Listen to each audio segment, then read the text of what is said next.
Hello, നമ്മളുടെ ഇന്നത്തെ recipe നമ്മളുടെ മലയാളികളുടെ ഇഷ്ടവിഭവമായിട്ടുള്ള ചാളക്കറിയാണ്. അപ്പോൾ ഈ ചാളക്കറി വെക്കണതിന് ചെറിയൊരു പ്രത്യേകതയുണ്ട്. നമ്മൾ സാധാരണ തേങ്ങ അരച്ച് വെക്കണ പോലെ ഒന്നും അല്ല കേട്ടോ. ഇത് ഇത്രയും സാധനങ്ങളൊക്കെ ചേർത്തിട്ടാണ് ഞാൻ ഈ ചാളക്കറി ഒന്ന് റെഡിയാക്കി എടുക്കുന്നത്. അപ്പോൾ ചേർക്കുമ്പോൾ ഓരോന്നിൻ്റെ അളവ് കൃത്യമായിട്ട് പറയാം. അപ്പോൾ ഞാനിതൊക്കെ ഒന്ന് റോസ്റ്റ് ചെയ്യാൻ വേണ്ടിയിട്ട് ഒരു പാൻ വെച്ച് ചൂടാക്കി അതിലേക്ക് ഒരു 1.5 ടീസ്പൂൺ അളവിൽ വെളിച്ചെണ്ണ ഒഴിച്ച് കൊടുത്തിട്ടുണ്ട്.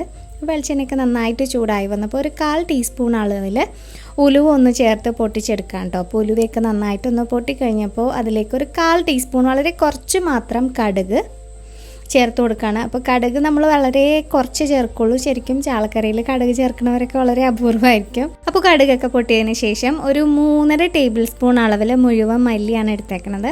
അതും അതുപോലെ തന്നെ അതിലേക്ക് വറ്റൽമുളകാണ് ചേർക്കുന്നത്. ഞാനിപ്പോൾ ഇവിടെ ഒരു 10 എടുത്തിട്ടുള്ളൂ. ഒരു 10-12 വരെ ആകാം നമ്മളുടെ കറിയുടെ എരിവിനനുസരിച്ച്.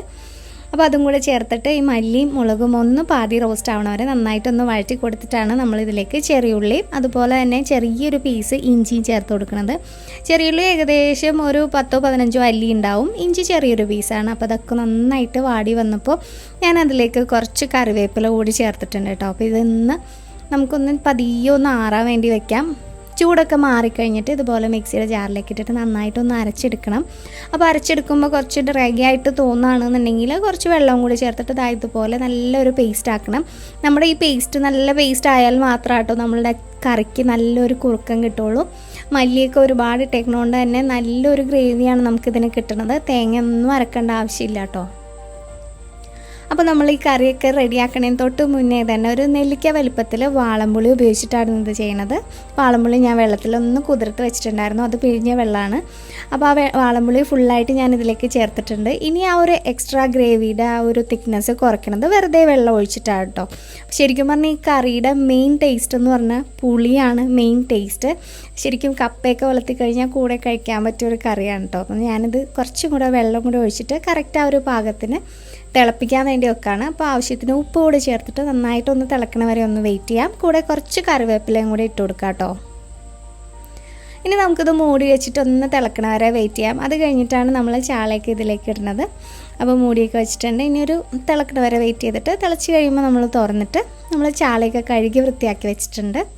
അപ്പോൾ അതുകൂടെ ഇതിലേക്ക് ചേർത്ത് കൊടുക്കുക. അപ്പോൾ തിളച്ച് വരുമ്പോൾ ഉപ്പ് പോരായ്മ എന്തെങ്കിലും ഉണ്ടെന്നുണ്ടെങ്കിൽ ആ ഒരു സമയം നമുക്ക് പരിഹരിക്കാവുന്നതേ ഉള്ളൂ.